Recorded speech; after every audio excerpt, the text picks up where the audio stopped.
Years na. So, ngayon lang ako nagkaroon ng medyo mahabang time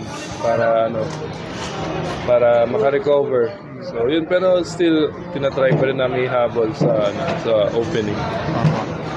Gano'n ba kasakit yung injury mo na yan? Na iniinlam matagal mo na? Yeah, hindi ako makalaro hanggat di siya naka-tape.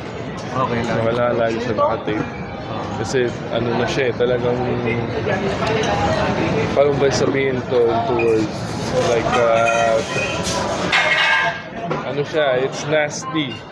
Pag makita mo yung siya, pag di siya naka-tape. Kasi siya, dislocated na siya. So, eto, pag galing mo, tingin mo mukhang hindi ka na mag-aalangan masyado sa mga okay naman ako. Lang talaga. Kailangan lang talaga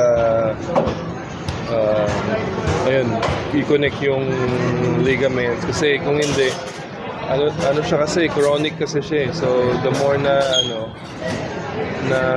tumatagal, mas lalo siyang parang nagde-deviate, parang inano ko na talaga, kinailangan ko na talaga siya ipa-surgery. Pero years ko siya naglalaro ako with it, so yun.